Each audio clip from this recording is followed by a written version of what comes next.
Hello. Bonjour, bienvenue à toutes et à tous. Bonjour depuis Bruxelles. Je m'appelle Tamzin Rero, je suis Senior Fellow à la Fondation Afrique-Europe. Bienvenue à ce dialogue spécial de haut niveau sur le climat et l'énergie. C'est la première d'une série de dialogues spéciaux de haut niveau en prélude au sommet Afrique-Europe.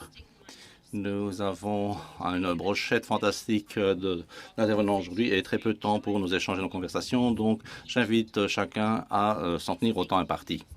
Il s'agit d'une thématique complexe avec une longue histoire de discussion et de débat qui est bien illustrée par un rapport de synthèse que nous avons envoyé à l'avance à la plupart d'entre vous et que vous trouverez sur notre site web par la suite et qui reprend des faits et des chiffres pour comprendre le contexte du climat et de l'énergie par rapport à l'Afrique et à l'Europe.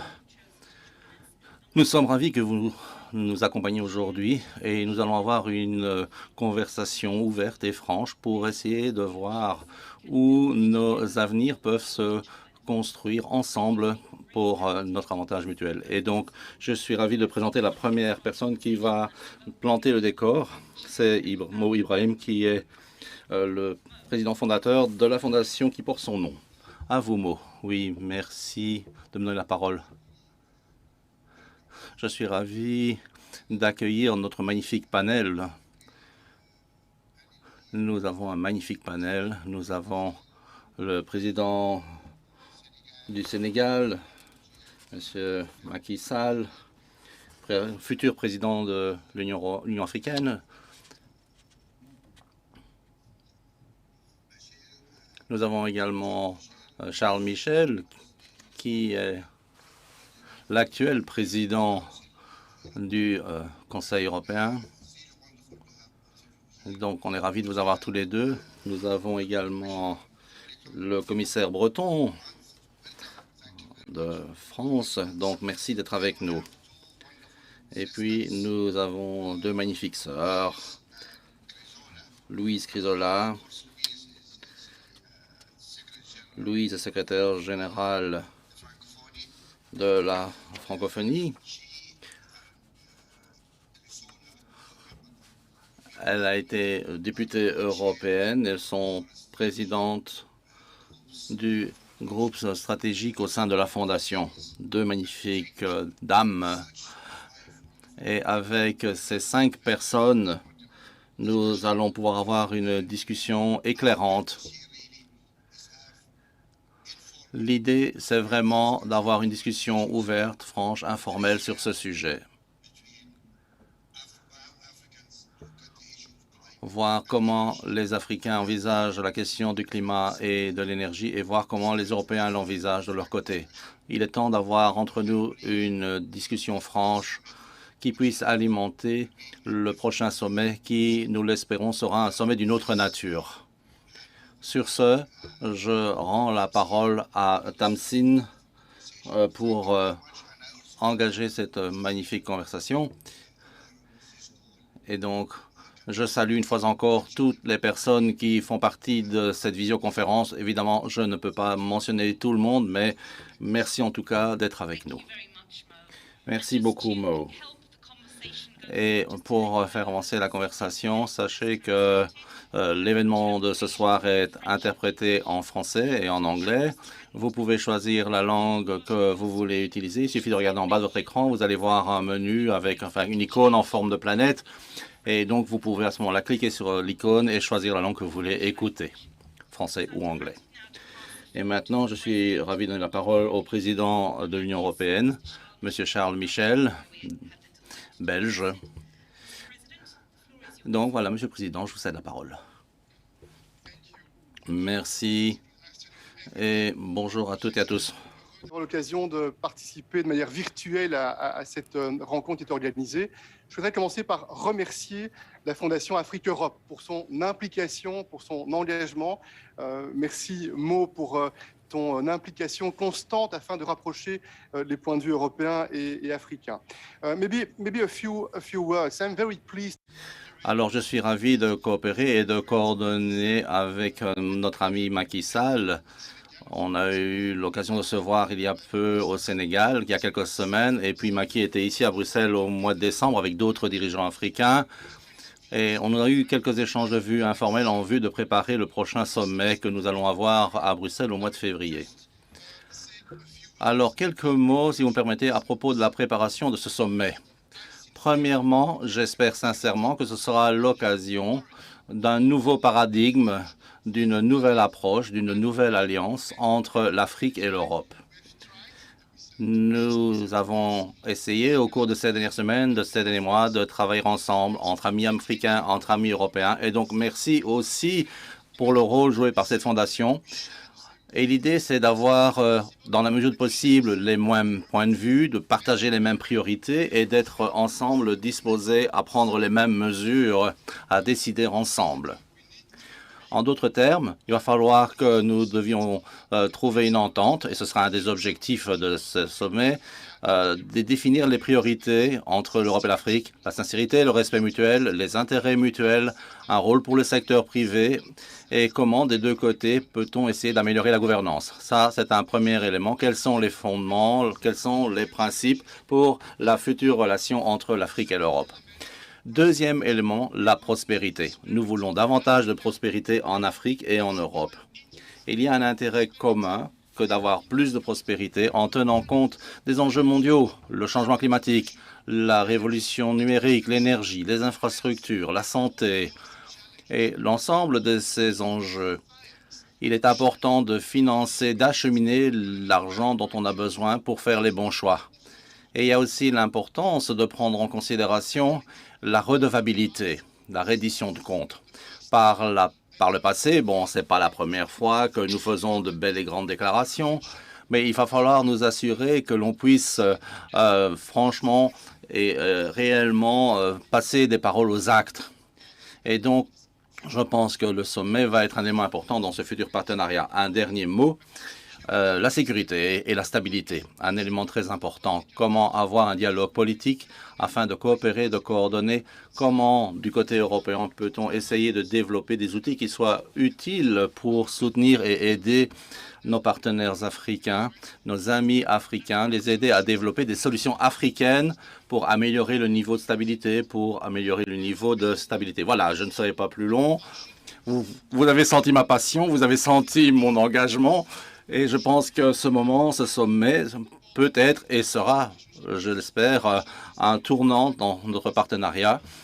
Nous avons pas mal de sujets à aborder ensemble et donc je vous remercie tous pour votre implication, votre participation, parce que ce qui est important, ce n'est pas seulement les réunions des dirigeants, mais c'est aussi que les sociétés africaines et européennes s'engagent. Plus ces deux sociétés seront interconnectées, plus on sera en mesure de réussir ensemble et plus on sera en mesure de préparer un meilleur avenir pour les deux continents, parce que nous aurons une meilleure relation entre l'Europe et l'Afrique.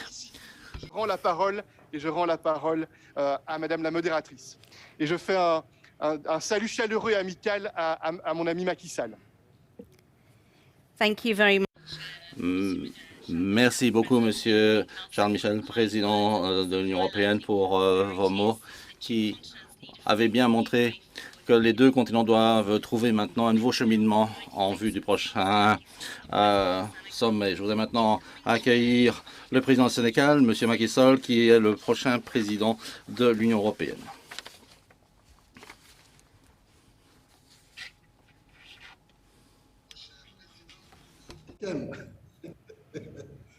Alors, merci beaucoup, chers amis.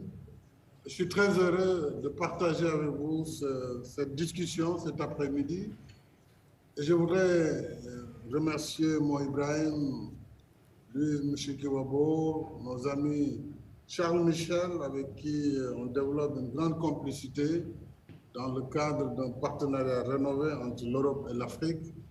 Je pense que le prochain sommet UEA va se tenir dans ce cadre, un sommet décomplexé, où nous allons essayer de nous écouter les uns les autres, où nous partirons aussi pour l'essentiel sur les problématiques posées par le continent africain et qu'il faudra apporter des solutions adaptées aux problèmes posés par l'Afrique.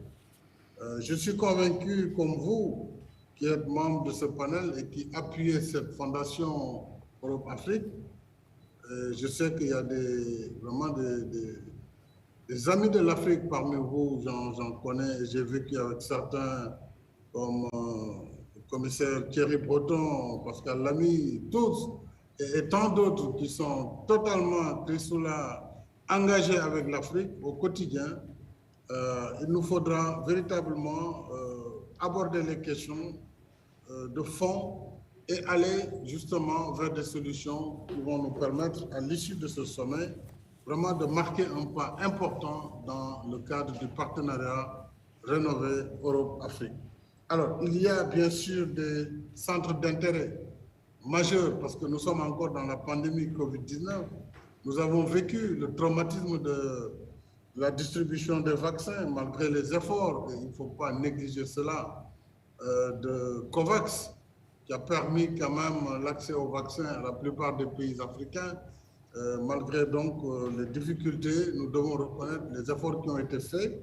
Mais nous voyons à travers cette pandémie que le monde n'est pas en réalité dans des conditions d'équité de façon globale.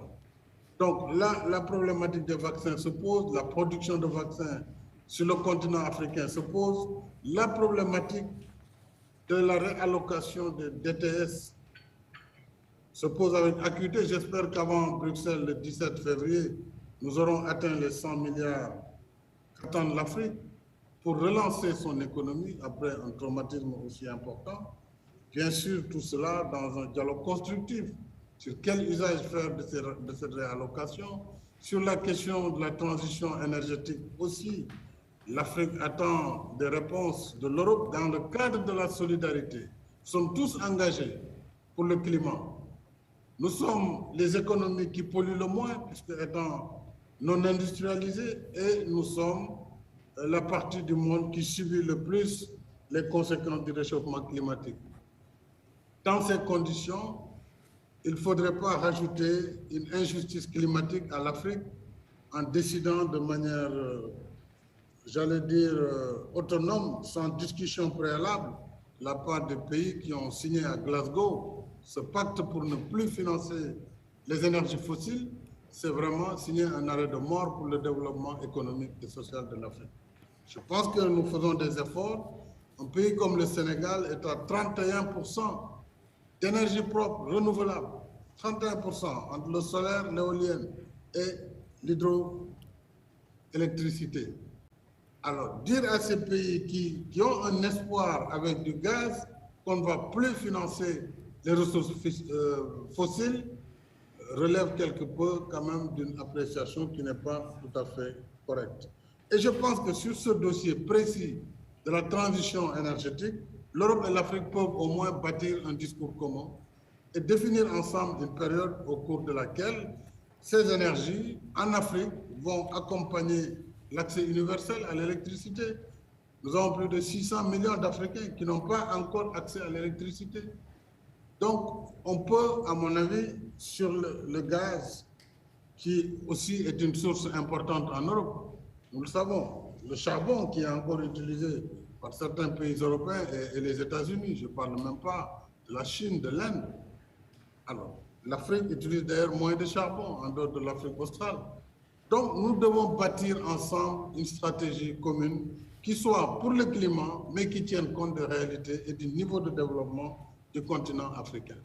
Alors, les autres thématiques aussi, c'est la migration. On ne va pas éviter le sujet. Et sur la migration, après le sommet de Malte, il y a eu un fonds fiduciaire de 1,8 milliard d'euros qui a été mis en place. C'était déjà un premier pas que nous saluons, mais on est très loin des besoins du continent. Si on veut que l'Afrique retienne sa jeunesse, et ma conviction, c'est que l'Afrique doit retenir sa jeunesse pour construire son développement. Mais l'Afrique a besoin de ressources, d'accès à des ressources, à des conditions qui soient des conditions satisfaisantes. Et toute la problématique de notre développement se pose en ces termes. Comment accéder au marché des capitaux? Pas à des taux de 7%, 8%, sur des maturités de 5, 7 ans, 10 ans. On ne peut pas bâtir un développement avec ces conditions. Donc, je pense que ce débat avec l'Europe devra répondre aux questions auxquelles nous faisons face au quotidien. Bien sûr, il y aura les questions de gouvernance, de transparence, tout ça. Mais tout ça, nous pouvons le bâtir, mais en contournant également la bureaucratie et les procédures, en réalité, qui n'ont de mérite que de retarder notre processus de développement. C'est pourquoi j'ai beaucoup apprécié lors de la rencontre à Bruxelles, un peu les conditions dans lesquelles nous devons aborder ce sommet. Et je reste optimiste que, en tout cas à Bruxelles, nous pourrons faire un pas décisif dans le partenariat nouveau Europe-Afrique ou Afrique-Europe selon. Et surtout, dernier point, c'est la lutte contre le terrorisme, puisque là, l'Afrique est le ventre mou, mais ce n'est pas de notre faiblesse. L'Afrique, lorsqu'il s'agit de l'Afrique, on a du mal à mobiliser les ressources. Ça fait 10 ans que nous nous battons aux Nations Unies pour obtenir un mandat robuste pour le Mali. 10 ans. Aujourd'hui, Wagner est sur toutes les langues. Il a fallu envoyer 1000 mercenaires de Wagner pour que le débat change de nature. Alors, si dans l'efficacité de la coopération, on arrivait à mobiliser parfois un peu plus de moyens avec les troupes africaines, je pense qu'on pourrait valablement lutter efficacement contre le terrorisme. Quand il s'est agi de l'Afghanistan, de la Syrie, mais c'est une coalition mondiale qui s'est mise en branle avec l'OTAN, tout le monde. Des milliers de milliards de dollars ont été mobilisés, 20 ans en Afghanistan. Quand c'est l'Afrique, on a du mal même à mobiliser 2 milliards de dollars. Donc ça aussi, c'est un débat de fond que nous devons voir sur la question du financement de la lutte contre le terrorisme. Et c'est un sujet vraiment très important et qui est en train de fragiliser gravement le continent, puisque c'est maintenant le Sahel, c'est aussi l'Afrique australe, le Mozambique, c'est la Corne de l'Afrique, c'est partout où il y a des difficultés liées à cette nature. Donc voilà, je voudrais m'arrêter là pour ne pas davantage, mais je reste ouvert au dialogue interactif et je pense que je suis un optimiste quant à la relation Europe-Afrique. Nos deux continents s'embrassent géographiquement. Ils ne sont distants que de 14 kilomètres. Et donc, il y a vraiment toutes les raisons qui doivent nous pousser à travailler la main dans la main. Et le développement de l'Afrique profitera nécessairement à l'Europe. Le développement de l'Afrique profitera au monde entier, puisque c'est un marché vaste, c'est une population importante et c'est des opportunités pour tout le monde.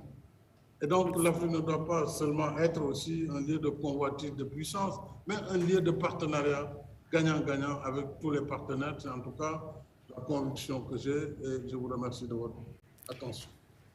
Thank you very much, Your Excellency. It was very useful.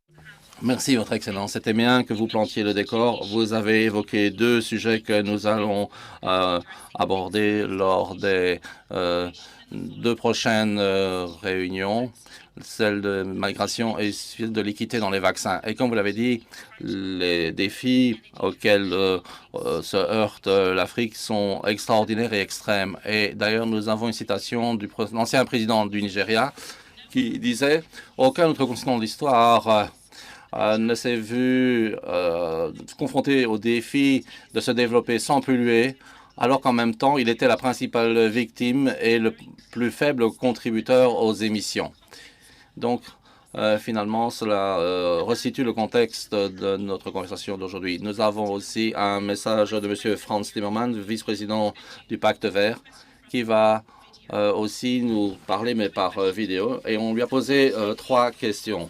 La première qu'on lui a posée a d'ailleurs été évoquée par le président du Sénégal, qui a parlé de l'accord de Glasgow, qui disait qu'il y aurait une taxonomie et que plusieurs pays, comme l'UE, n'allaient plus financer les combustibles fossiles. Et alors, on a posé la question suivante à M. Timmermans. Alors que l'UE finalise sa taxonomie avec les États membres et introduit la nécessité du gaz comme combustible de transition dans certaines situations spécifiques et dans des conditions limitées, l'UE peut-elle également envisager le gaz comme combustible de transition pour certaines économies africaines qui en ont le plus besoin pour se transformer structurellement?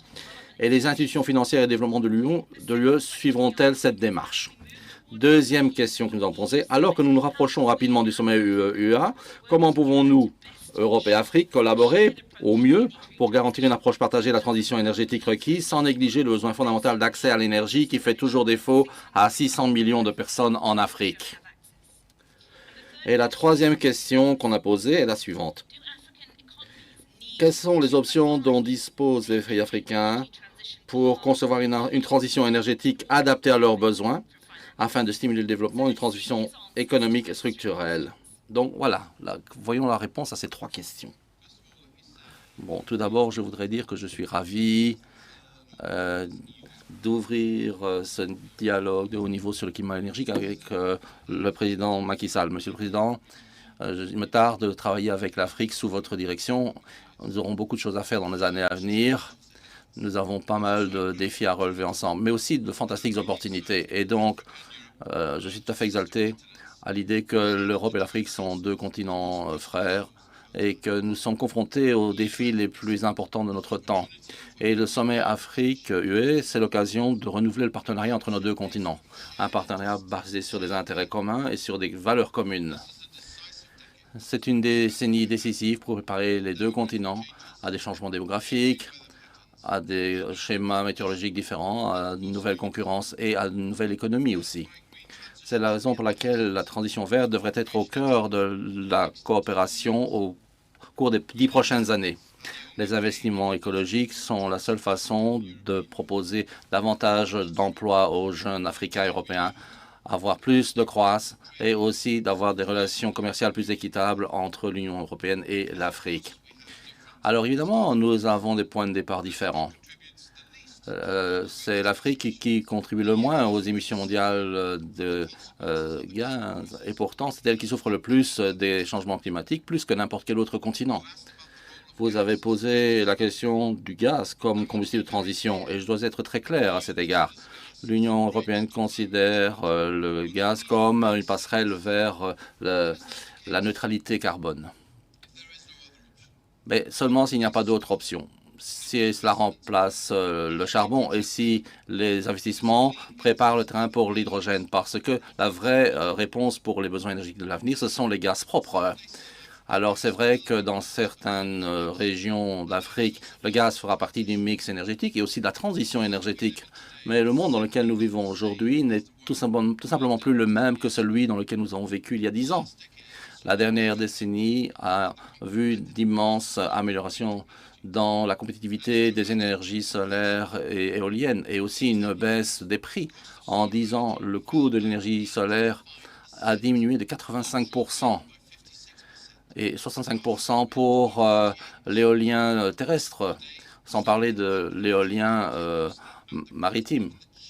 Et donc, ça veut dire que même les options au charbon les moins chères restent plus élevées que ces énergies renouvelables. Donc, je souris quand on me parle de la transition énergétique parce que l'Afrique pourrait être le principal gagnant au niveau mondial. Et ça m'amène à la deuxième question. Parce que c'est un peu un paradoxe qu'un continent qui a les meilleures conditions de vent et de soleil reste dans la précarité énergétique.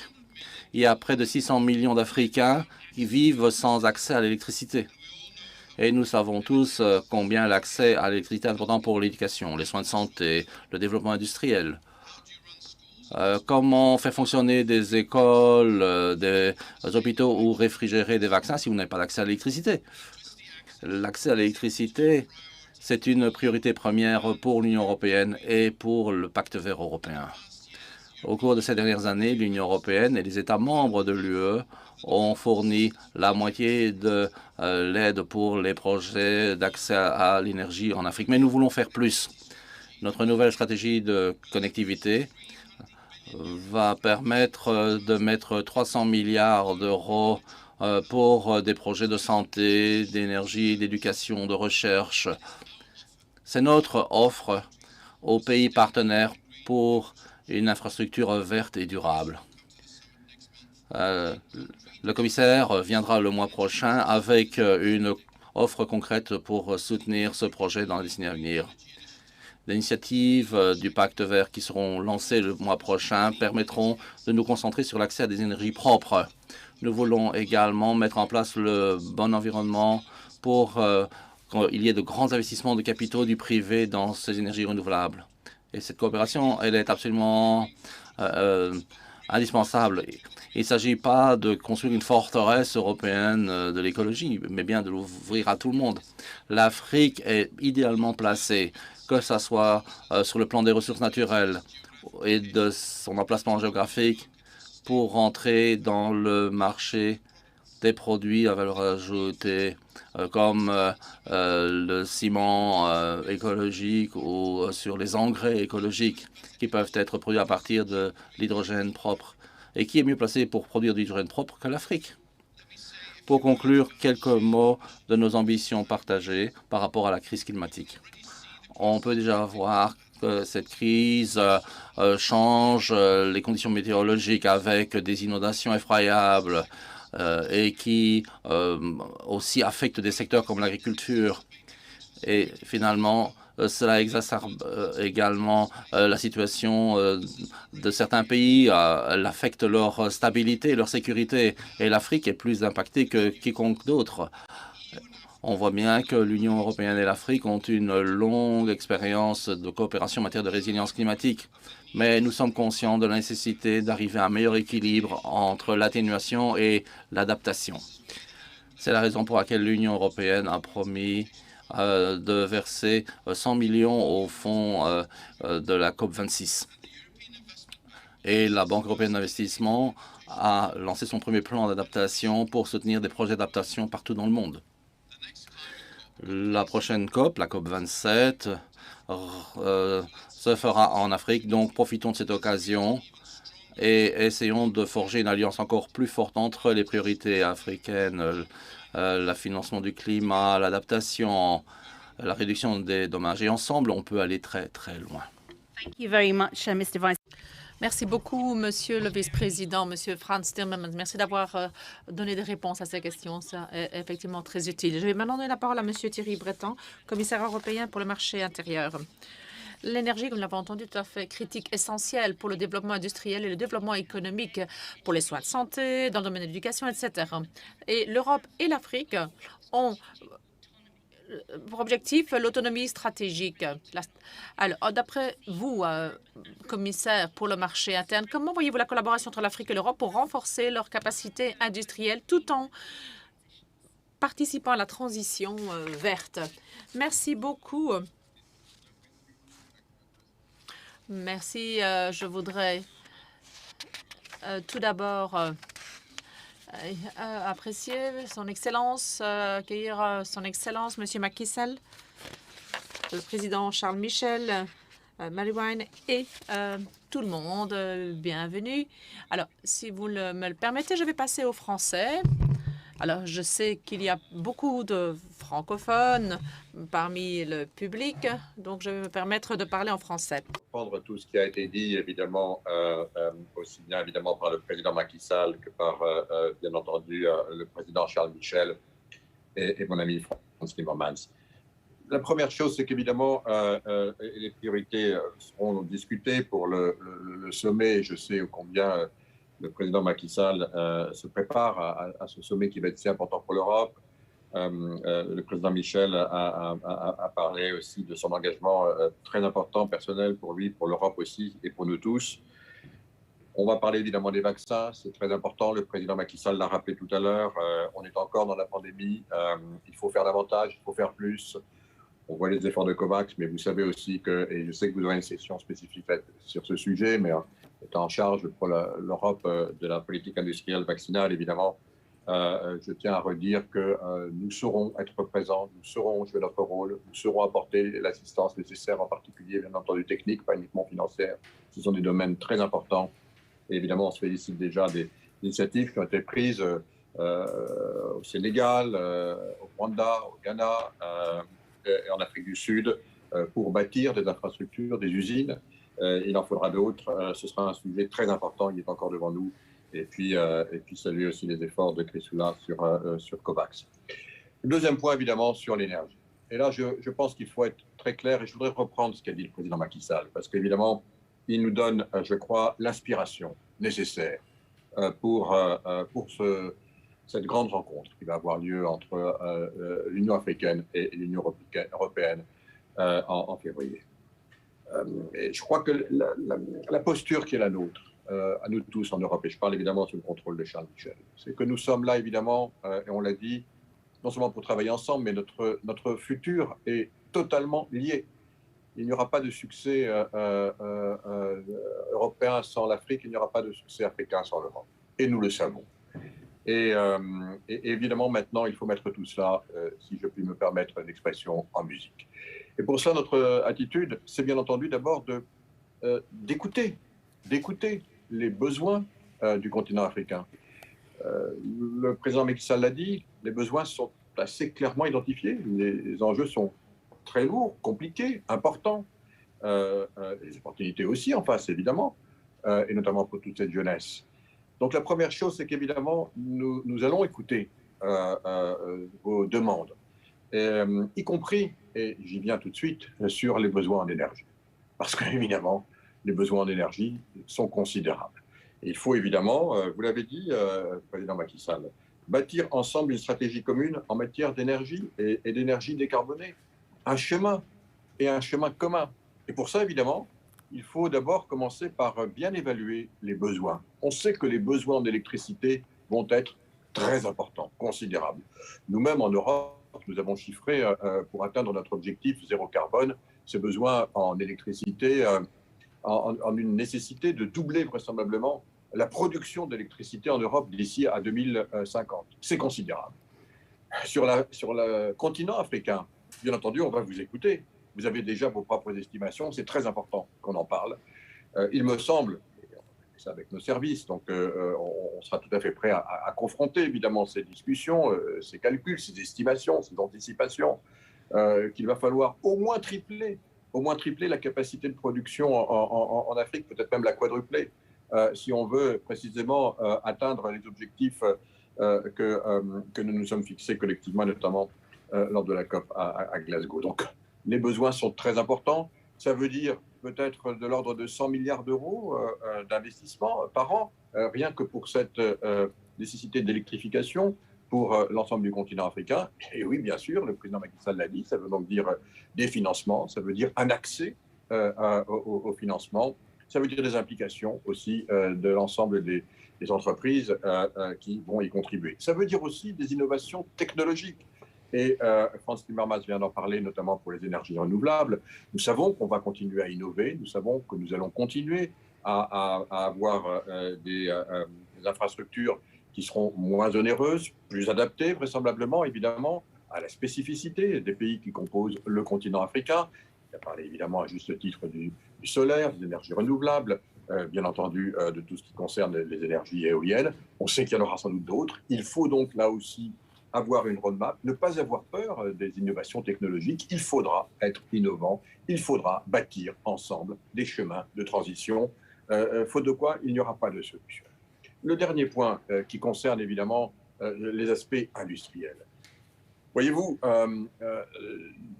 plus nous voyons les choses telles qu'elles évoluent, plus nous voyons une évolution dans ce qu'on a appelé, je dirais, avant la crise pandémique, la mondialisation, la globalisation. Celle-ci change radicalement avec la pandémie, on le sait. Et désormais, on est de plus en plus focalisé sur les chaînes de valeur qui constituent l'ensemble des segments industriels qui composent la puissance industrielle d'un continent comme le continent africain ou comme le continent européen.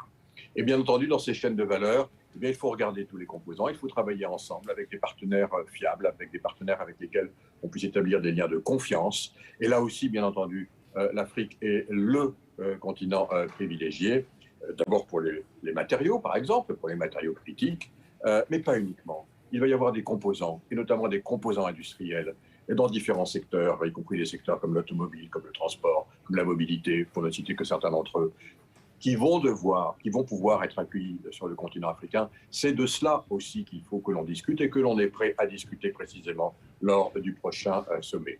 Dernier point pour ne pas être trop long, tout ce qui concerne la numérisation. On l'a évoqué, c'est un point très important, vous le savez, pour nous, ici en Europe, aux côtés de la transition verte, il y a la transition numérique. Elle est capitale, évidemment, sur l'ensemble du continent africain. Nous travaillons là aussi beaucoup, on a des projets en commun.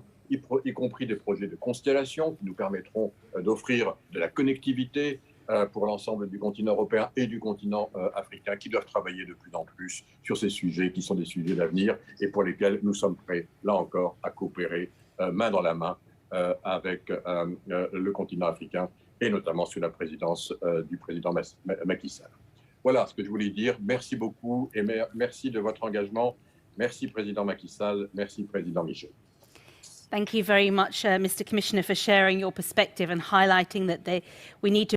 Merci d'avoir partagé votre point de vue. Effectivement, nous devons créer un trajet commun, un parcours commun ensemble et nous devons effectivement aborder également la question des chaînes de valeur. Alors, nous avons terminé cette première session sur le leaderat politique. Maintenant, passons aux experts pour parler du climat et de l'énergie. Je vais demander à chaque expert de s'en tenir aux 2 minutes pour garder la dynamique. Alors, la première personne que je voudrais vous présenter, c'est Damilola Ogubi, qui est la représentante spéciale du secrétaire général des Nations Unies pour la Sustainable Energy for All et coprésidente de UN Energy. Et c'est l'ancienne PDG de la Rural Electrification Agency. Alors, avant de lui donner la parole, je voudrais donner quelques chiffres pour qu'on comprenne bien ce dont on parle quand on parle d'accès.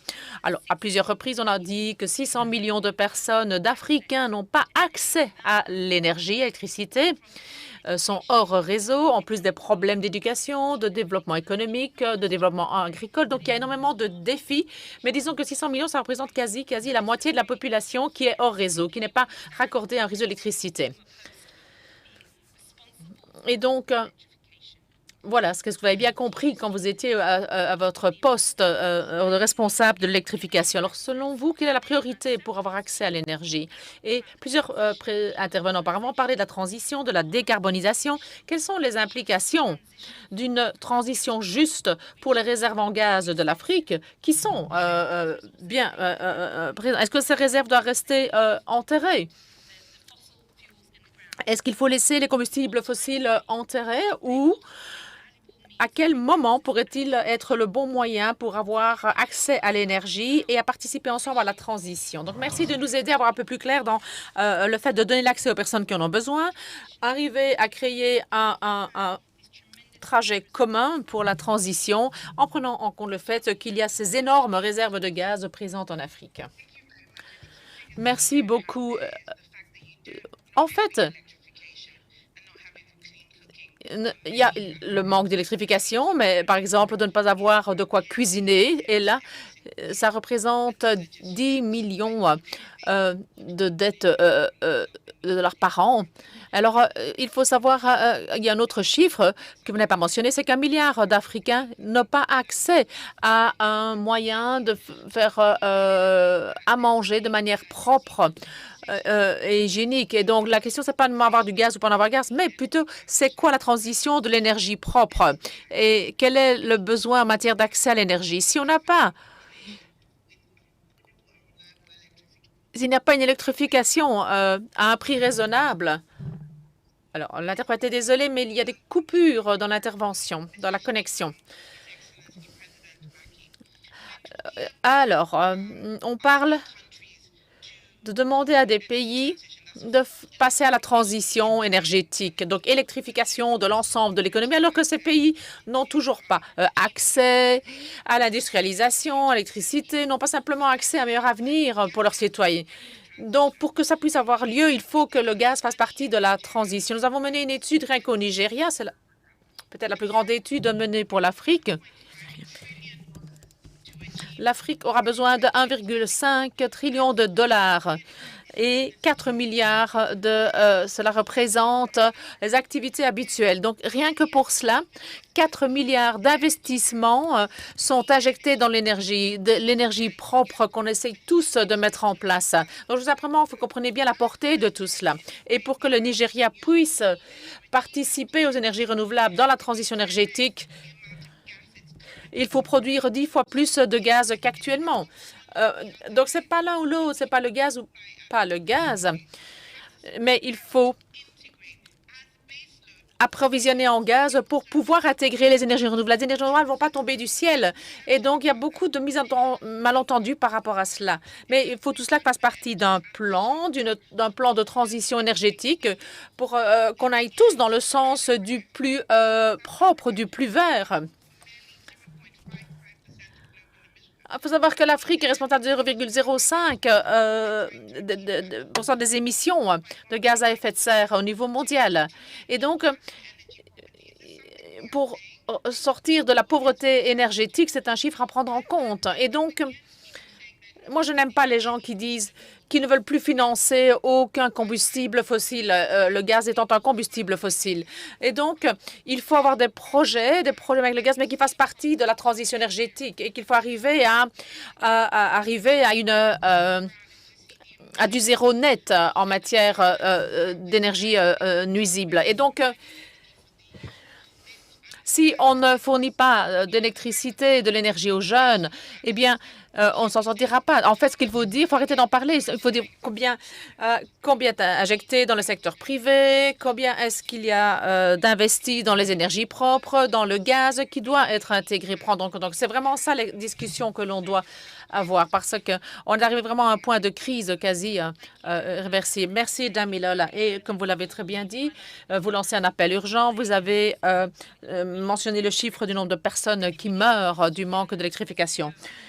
Nous allons maintenant écouter Laurence Dubiona de la Climate Foundation, PDG de la Climate Foundation. Alors, effectivement, on peut intégrer le gaz à la transition dans certaines conditions. Selon vous, quelles sont les conditions pour lesquelles la taxonomie sur le gaz pourrait être acceptable et quelles seraient les conséquences pour le continent africain ou dans le contexte africain? Merci. Merci de m'avoir invité à participer à ces discussions fascinantes qui rassemblent la société civile, les institutions académiques, les gouvernements. Non, effectivement, c'est très important d'avoir cette discussion. En principe, le gaz n'a pas sa place dans la taxonomie pour les nouveaux investissements. Et par rapport aux conditions acceptables, eh bien, on fixe un seuil d'équivalent CO2 par kilowatt-heure. Ça, c'est en fonction du budget décidé par l'Union européenne et de l'objectif net zéro net d'ici 2050. Tous les projets de transition doivent pouvoir s'intégrer dans ce budget, correspondre à ce budget. Et donc, il s'agit de trouver un compromis entre les différents pays. Et c'est ça dont parle la proposition de la Commission.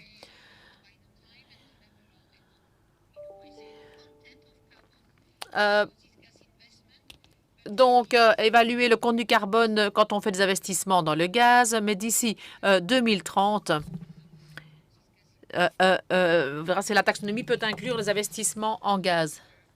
Ce seuil par kilowatt-heure est une préoccupation aussi. Alors, quelles sont les conséquences pour l'Afrique? Alors, je comprends très bien qu'il faille faire preuve de cohérence, qu'il y ait une logique entre ce que fait l'Europe et les conditions en Afrique.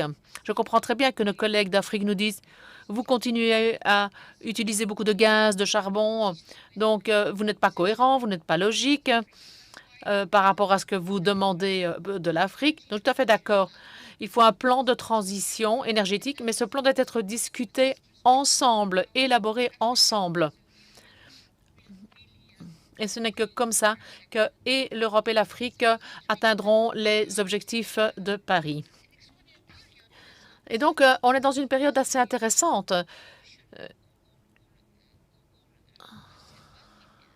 C'est une espèce de nouvelle révolution industrielle qui se profile. Alors, à des fins de justice climat, il faut que l'Union européenne fasse preuve de cohérence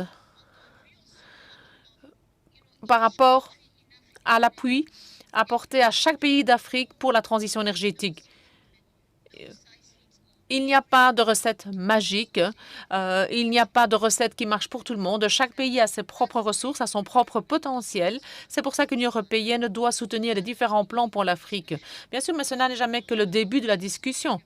On a beaucoup parlé du plan pour l'Afrique subsaharienne, mais l'Afrique australe, pardon. Et donc, cette région a présenté ses plans aux pays donateurs. Et j'ai été très sensible à ce qu'a dit le président Macky Sall concernant le coût du capital. Avec ce chiffre de 7-8%, avec un niveau de maturité à 10 ans, vous ne pouvez pas investir. Ce qu'il faut, c'est investir dans les réseaux pour donner, pour pouvoir faire en sorte que chacun ait accès à l'électricité. Et donc, l'Europe doit être logique, cohérente, et en même temps, on doit proposer que des discussions très saines aient lieu pour une transition juste. N'oublions pas non plus ce qu'il en est des opportunités économiques du business et de la capacité du continent africain à répondre à ce potentiel commercial vis-à-vis de l'Europe.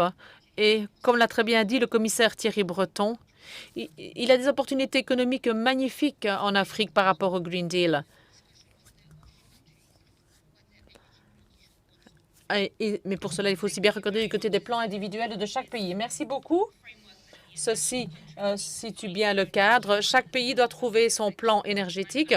Et effectivement, il n'y a pas de recette unique qui corresponde à tout le monde. Il faut des plans de transition énergétique. Et il y a plusieurs personnes, justement, qui mettent des messages dans le chat, qui apprécient le message d'Amelola. Effectivement, beaucoup de personnes, notamment les femmes et les enfants, sont vraiment affectées par le manque d'accès à l'énergie. Des personnes qui en meurent, qui meurent du fait que leurs instruments de cuisson ne sont pas adaptés, etc. Donc, il y a vraiment une urgence à laquelle il faut répondre. Et ceci est très bien reflété dans le chat. Par rapport à la prochaine COP27, les pays vont devoir revoir leurs dispositions déterminées au niveau national, leurs recommandations nationales. Et donc, pour un plan clair, oui, il faut une transition pour décarboniser l'économie, mais il faut également répondre à des besoins urgents. Alors, je vais donner la parole au prochain intervenant, Wanji qui va intervenir parce que plusieurs intervenants, y compris le Macky Sall, ont parlé du montant d'argent, de la quantité d'argent nécessaire pour investir dans le processus d'électrification et d'accès à l'énergie. Monsieur Orama, est-ce que je peux vous demander la chose suivante? Quel est le parcours d'investissement dans l'énergie qui ait du sens pour l'Afrique, pour que les efforts qui sont réalisés pour la transition énergétique n'empêchent pas à ce que des actions puissent accroître l'accès aux personnes qui sont hors réseau et vice-versa? Est-ce qu'on pourrait avoir un parcours d'investissement qui fasse les deux en même temps?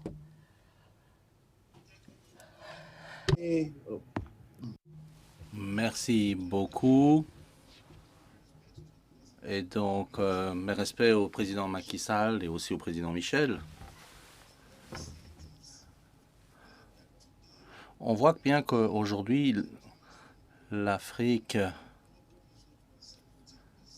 a une croissance de la population de 17%. Mais on ne produit que 4% des émissions de CO2 dans le monde. Ce que cela me dit, c'est que l'Afrique pourrait disparaître de la planète, mais le problème du changement climatique, lui, demeurerait. L'Afrique est plutôt une victime du problème qu'une cause du problème. Ce dont nous avons besoin, ce que nous devons faire, c'est trouver des solutions aux effets de ces changements climatiques. La pauvreté, par exemple, est le principal catastrophe qui affecte l'Afrique aujourd'hui. Et la pauvreté, elle résulte non pas de la volonté d'accéder à l'énergie, mais bien des changements climatiques, entre autres. Si nous voulons atteindre les objectifs de développement durable pour l'Afrique, nous allons devoir doubler la production alimentaire d'ici 2050. Et on a besoin de 1,3 milliard de dollars. Tout cela, ça représente des sommes immenses. Si on ne s'attelle pas à la question de la pauvreté, eh bien, nous aurons encore d'autres problèmes, comme la déforestation. Il y aura aussi des pays qui connaîtront des émeutes. Et finalement, le fait que l'on ne finance plus les combustibles fossiles, ça pourrait être une cause de ces troubles que l'on pourrait rencontrer dans les pays. Donc, si vous supprimez les financements, nous allons voir pas mal de pays qui vont finalement connaître des troubles, de l'agitation, alors qu'au contraire, il faudrait favoriser leur résilience face au changement climatique. Ce qu'il faut donc, c'est que l'Afrique commence à mettre en place ses propres mécanismes financiers. Elle doit arriver à cette neutralité, à ce zéro net. Et donc, cela passe aussi par des financements durables des combustibles fossiles, tout en profitant des opportunités qui sont offertes par les problématiques climatiques aujourd'hui. Parce que c'est vrai que les changements climatiques, c'est un défi, mais c'est aussi une opportunité. On peut en profiter pour développer la technologie éolienne, la technologie solaire. Donc, il s'agit d'aider le continent à concevoir un mécanisme de financement qui puisse permettre la mise en place d'une transition sensée vers le zéro net. Merci. Merci d'avoir partagé ce point de vue et d'avoir souligné l'importance du financement. Et maintenant, je vais inviter Ambroise Fayol, qui est vice-président de la Banque européenne d'investissement, parce qu'on s'est beaucoup braqué sur les financements nécessaires et sur la mobilisation de ces financements. Donc, c'est vrai que la BEI est un des signataires de l'accord de Glasgow, en disant qu'on ne financerait plus les combustibles fossiles. Donc, quand on entend plusieurs de nos intervenants qui disent qu'il faut justement accroître l'accès à l'énergie et quels peuvent être les outils réalistes qui permettent d'arriver à cet objectif à court terme. Merci. Merci beaucoup pour l'invitation. Donc, vous savez que la BEI, c'est la Banque de l'Union européenne. Nous finançons des projets qui intéressent l'Union européenne. Et donc, nous sommes en train de nous transformer en Banque européenne du climat. Et nous sommes très présents en Afrique. C'est aussi la raison pour laquelle nous considérons que cette réunion est très précieuse pour nous, pour en savoir un peu plus et être à l'écoute de nos amis africains. Alors, je vais vous dire ceci. Nous avons été très présents sur le plan du financement de projets en Afrique, compte tenu de la nécessité de renforcer l'accès universel à l'énergie. Et nous l'avons fait de maintes façons, en conjuguant les besoins infrastructurels,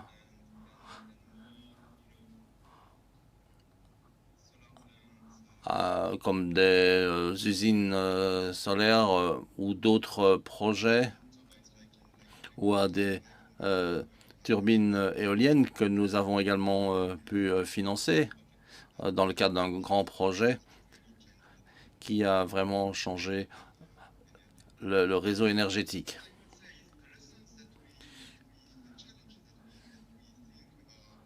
Mais à notre sens, comment dire, il y a trois défis. Quand on parle d'accroître l'accès à l'énergie. Le premier, c'est celui qui est évoqué par le vice-président Timmermans. c'est la nécessité de soutenir la résilience infrastructurelle en Afrique, y compris dans le secteur énergétique. Et évidemment, ça, c'est lié à la question de l'adaptation. À la BEI, nous nous sommes engagés à Glasgow à tripler notre part d'investissement des projets d'adaptation d'ici 2025 par rapport à la situation actuelle. Donc, c'est un engagement fort. La deuxième chose qu'on sait, c'est que voilà, nous sommes une banque publique et donc les investissements publics, c'est important, certes, mais il faut aussi veiller à ce que le secteur privé mette lui aussi la main à la poche, autant que faire se peut, et donc maximiser ces investissements privés. Et donc, il va falloir que l'on trouve les bons instruments, les bons partenariats et aussi un environnement porteur. Et la troisième chose que je voulais dire, c'est que ce que nous pensons aussi, c'est qu'il faudrait mettre davantage l'accès sur l'accès à l'énergie au travers d'une production décentralisée de l'énergie, avec d'autres formes de stockage, de production, avec d'autres types de réseaux. Et donc tout cela, ça doit se faire avec l'aide des investisseurs privés.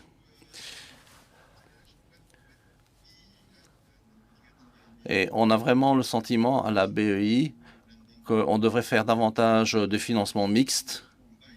Il va falloir que l'on combine les ressources, qu'elles viennent du public et du privé. Il va falloir mobiliser pas mal de capitaux, comme l'a dit le président Sall. Et tout cela sans provoquer de distorsion de marché. Et puis, il faut aussi que l'on fasse beaucoup plus en termes de préparation de projets. Il faut que l'on travaille davantage en amont pour développer l'ensemble des projets nécessaires. Donc voilà, je vais m'en tenir à cela. Mais sachez que avec l'Europe dans le monde, avec Team Europe, avec la Gateway, vous avez des outils qui vont permettre de mettre tout cela en œuvre. Oui, merci d'avoir partagé vos points de vue et perspectives. Je voudrais maintenant demander à la secrétaire exécutive de la Commission économique des Nations Unies pour l'Afrique, l'UNECA, Vera Sangwe, à intervenir. Parce qu'on a entendu que une énergie fiable et accessible et universelle est absolument essentielle. Donc, à votre avis, Vera, quelles sont les options qui s'offrent aux pays africains pour concevoir une transition énergétique adaptée à leurs besoins afin de stimuler le développement de la transformation économique structurelle et répondre aux besoins énergétiques? Oui, tout d'abord, je voudrais saluer le président Macky Sall, le président Michel. C'est vrai que l'énergie, c'est un égalisateur. En fait, la conversation d'aujourd'hui, c'est de savoir combien l'énergie est quelque chose qui accentue les inégalités. Et donc, en fait, ce qu'on essaye d'obtenir, c'est de trouver un emploi pour tous les jeunes, comme l'a dit le président Macky Sall. Je vais vous donner un exemple. En 2021, les prix du gaz en Europe ont quadruplé. Pourquoi? Parce qu'il y avait une pénurie du gaz. Pourquoi cette pénurie du gaz? Parce que vous n'avez stocké que 66% du gaz normalement utilisé en Europe. Et donc, il y a eu une crise énorme du gaz en Europe. Et donc, les Européens ont dû en importer de Russie. Au Mozambique, aujourd'hui, nous avons une crise. Et la croissance, elle est immense. Et on continue d'exploiter du gaz pour la consommation européenne. Alors, si vous étiez mozambicain, qui n'a pas accès à l'énergie, et il n'y a que 17% des Mozambicains qui ont accès. Si les Européens continuaient à exploiter votre gaz pour l'exporter vers l'Europe, et qu'on vous dise, vous ne pouvez pas utiliser le gaz, je pense que vous n'apprécieriez pas. Alors, je vais vous donner un autre exemple.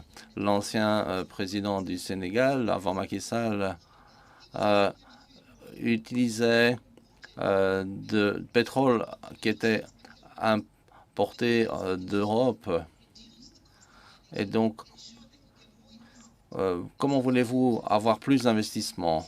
Vous savez, pour l'Afrique, le gaz, ce n'est pas une question de savoir si on va avoir un changement climatique ou pas. Mais quand on produit plus de gaz, en fait, on réduit la consommation et la production des émissions de carbone. Avec la production de gaz, le président Macky Sall pourrait augmenter ses capacités éoliennes et solaires. Et donc, il ne faut pas envisager cela sous l'angle d'une transition juste. Alors, je suis un peu inquiète quand j'entends que l'Afrique va attendre que l'Europe lui dise quand et comment utiliser le gaz. Je pense que nous allons travailler ensemble pour voir comment on va utiliser le gaz. Et donc, si c'est l'Europe qui doit nous dicter ce que nous devons faire, ça ne marchera pas. J'ai écouté M. Thierry Breton et il a beaucoup parlé des engrais. Tous les engrais sont produits par des moteurs qui fonctionnent au gaz. Et donc, ce sont des usines à gaz qui produisent les engrais. Donc, on ne pourrait pas dire qu'en Europe, on ne va plus fabriquer des engrais parce qu'on ne peut plus utiliser de gaz. Mais par contre, les Africains pourraient continuer parce qu'eux, ils ont ces usines. Donc, je pense que en Afrique, comme en Europe, comme aux États-Unis, on a les informations et donc on peut savoir ce que veut dire effectivement une transition juste. Une transition juste, ça veut dire que nous allons avoir une disparition graduelle du charbon et peut-être une augmentation graduelle de l'utilisation du gaz. Et il faut aussi parler des tarifications du carbone. Aujourd'hui, comme l'a dit le président Macky Sall, si on devait donner une tarification du carbone, avec ce prix du carbone, on pourrait créer 160 000 emplois sur notre continent. Et donc, c'est une convention qu'on doit avoir aussi. Et donc, président Macky Sall, lorsque vous allez présider la conversation sur le gaz et sur la tarification du carbone, de grâce, songez au fait qu'il y a pas mal d'emplois en jeu pour notre jeunesse. 120 000 tonnes, avec 120 000 tonnes de carbone, on peut créer 6 millions d'emplois sur notre continent. Ce sont les chiffres qu'il faut avoir en tête lorsqu'on parle de transition juste d'une Afrique prospère. Et je pense que ça contribuerait aussi à améliorer la durabilité et à combattre le changement climatique. Merci. Merci d'avoir partagé votre point de vue et je pense qu'il est très important que l'on tienne compte de ce point de vue de l'équité et de la planification. Je voudrais maintenant demander à Uzoela de nous dire ce qu'elle retient de ce qu'elle a entendu jusqu'ici quand elle est coprésident du groupe stratégique Afrique-Europe sur l'énergie. Donc, quel pourrait être le rôle de l'investissement? Donc, je vous donne en 2 minutes pour nous dire ce que vous avez retenu de la conversation jusqu'ici. Oui, merci beaucoup. Je suis ravi d'être là. Et donc, mes respects au président de la Commission et au président du Sénégal.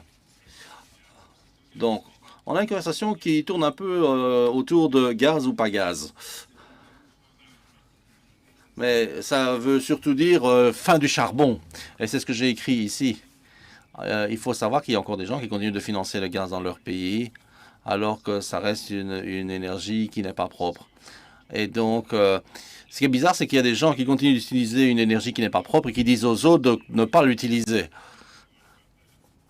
On a beaucoup parlé de la nécessité d'accéder à l'énergie si on veut sortir de la pauvreté. Donc, il faut quand même être concret. Alors, moi, je dis aux différents orateurs qu'on ne peut pas demander aux Africains de ne plus financer le gaz et donc de ne pas avoir d'évolution dans leur mode de vie. Ce n'est pas possible. Donc, moi, je ne suis pas politicien, je ne suis pas quelqu'un qui appartient à une grande institution, mais il faut s'en tenir aux faits.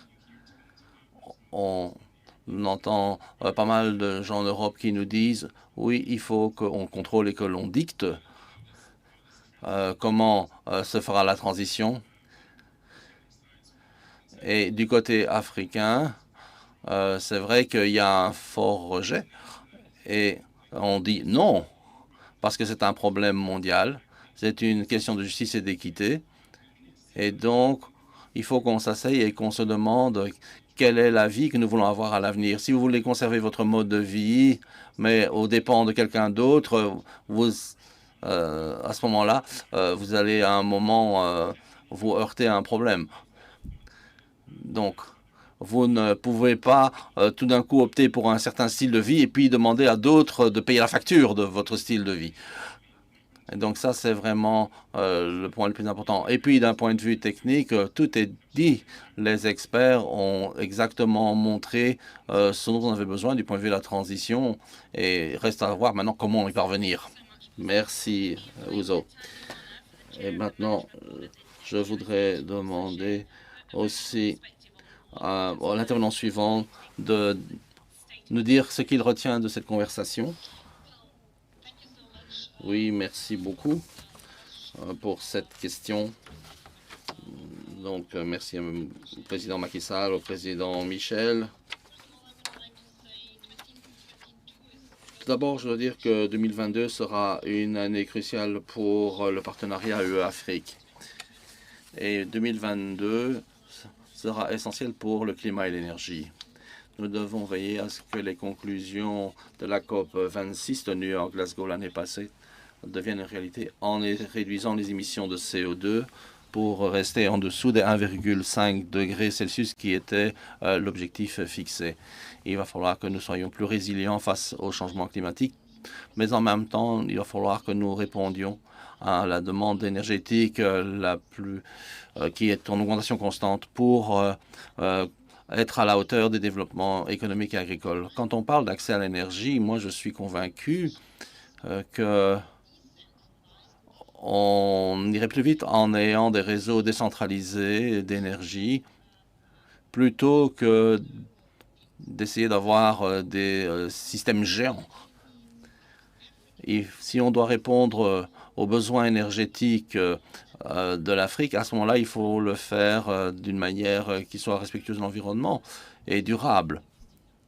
Alors, je voudrais être optimiste. Des solutions économiques et techniques existent qui permettront à l'Afrique de connaître un avenir, de faire un bond en avant vers un avenir prospère. Donc, d'ailleurs, on a une révolution qui est déjà en cours, comme l'a dit le vice-président Timmermans, et on ne part pas non plus une feuille blanche. On peut s'appuyer sur pas mal d'expériences par le passé. On peut soutenir la transformation des secteurs dans 26 pays européens pour un volume financier de 300 millions d'euros. L'Union européenne va également dans le bon sens puisque l'approche Team Europe nous permet de mieux travailler ensemble. Ce qu'il faut maintenant, c'est joindre la parole aux actes parce que la question du climat et de l'énergie est si complexe qu'il n'y a pas de panacée. Et ce qui est sûr pour moi, c'est qu'en tant que partenaire de développement, il faut que l'on agisse de manière plus coordonnée. Plutôt que d'avoir une approche de projet individuel en patchwork, ça ne suffit pas. Il faut qu'on travaille différemment. Il faut que l'on soit plus systématique, plus cohérent. Et il faut qu'on sorte des sentiers battus. Et donc, comme on le dit ici, ensemble, dans ce panel, les institutions financières, le secteur public et privé, les universités, les collectivités locales, régionales, nationales, internationales, sans oublier la société civile et les communautés de base, tout ce bon monde doit travailler ensemble. Et donc, le partenariat sur la transition énergétique est d'ailleurs un bon exemple de cette nouvelle façon d'agir et de penser différemment ensemble. Et visait à avoir un développement et une transition écologique et durable dans les 30 années suivantes. Et la France, le Royaume-Uni, les États-Unis, de même que l'Union européenne, vont apporter un appui financier et technologique. Et donc, ça veut dire qu'il nous reste qu'à mettre en œuvre ces initiatives pour montrer comment tout cela pourrait effectivement fonctionner Et il s'agit de renouveler le partenariat entre l'Afrique et l'Europe. Et pour ce faire, on a besoin aussi d'une locomotive politique à un endroit où les deux continents puissent définir ensemble la voie qu'ils veulent suivre. Et on a parlé du partenariat énergétique entre l'Union européenne et l'Union africaine. Je pense que ça permet d'avoir un bon dialogue politique entre l'UE et l'UA. Et il est très important qu'on ait ça pour transformer les décisions politiques en actions concrètes, parce qu'il est temps qu'on passe à des actions concrètes. Et je suis certaine que cette action va alimenter notre réflexion. Merci. Merci beaucoup, Tani Fischer, pour votre point de vue. Et donc, maintenant, je vais me tourner vers Tanya Rumka.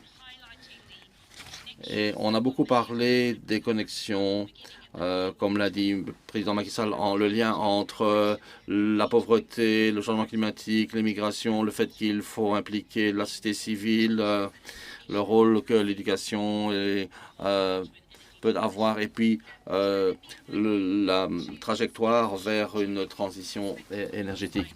Alors, est-ce que vous pourriez parler de cette transition énergétique juste? Qu'est-ce que cela veut dire pour l'Afrique? Oui, merci, Président Macky Sall, Votre Excellence. C'est vrai que le rôle de l'Afrique dans la transition énergétique, comme l'ont dit plusieurs intervenants précédents, la transition vers des économies sobres en carbone est évidente, parce que au cœur de ces technologies vertes, il y a toutes sortes de matières premières que l'on trouve en Afrique.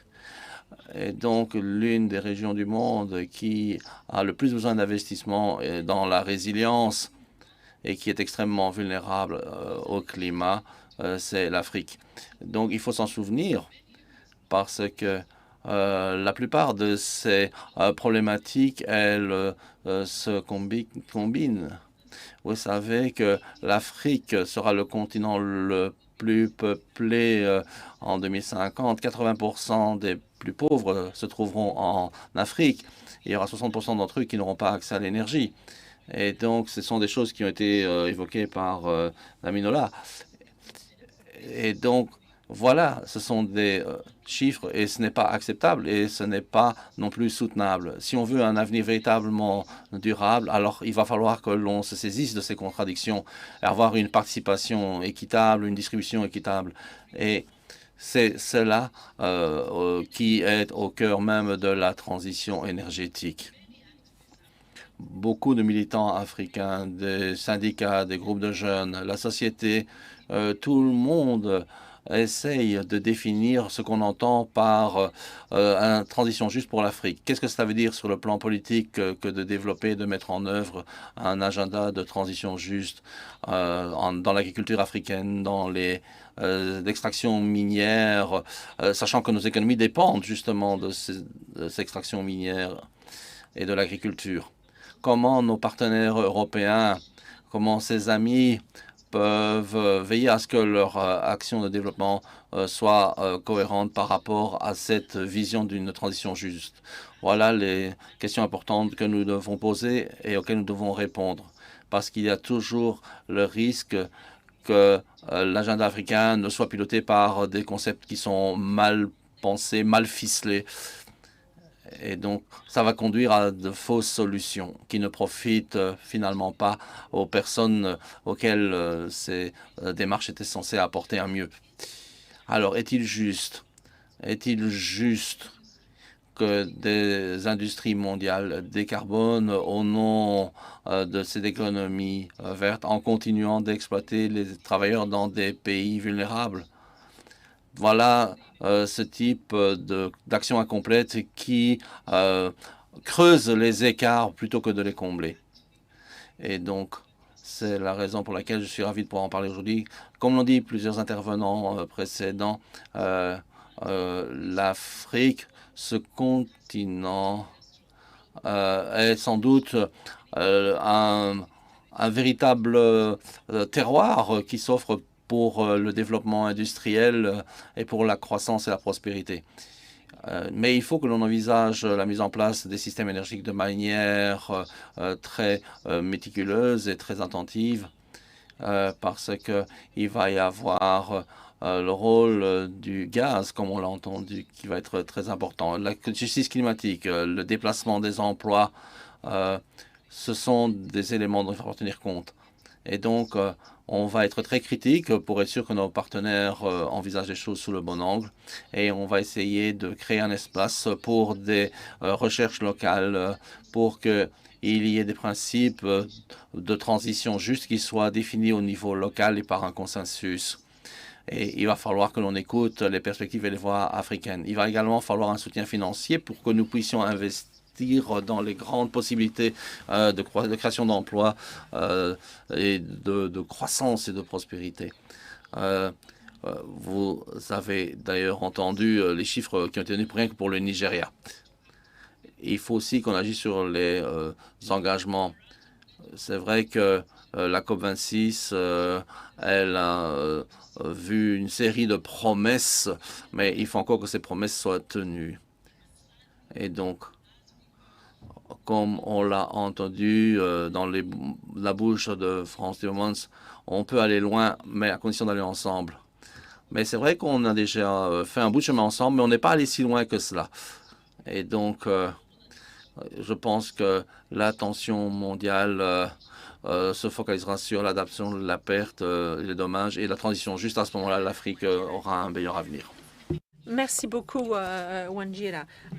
Mary Robinson, vous êtes Premier ministre d'Irlande et présidente honoraire de la Fondation Afrique-Europe. Donc, la justice climatique vous tient à cœur depuis déjà pas mal d'années. Donc, comment amplifier la voix de l'Afrique, comment l'écouter et comment trouver un financement approprié? Donc, voilà, que diriez-vous par cela en tant que voix pour l'Afrique? Une approche justice climatique basée sur les personnes elles-mêmes.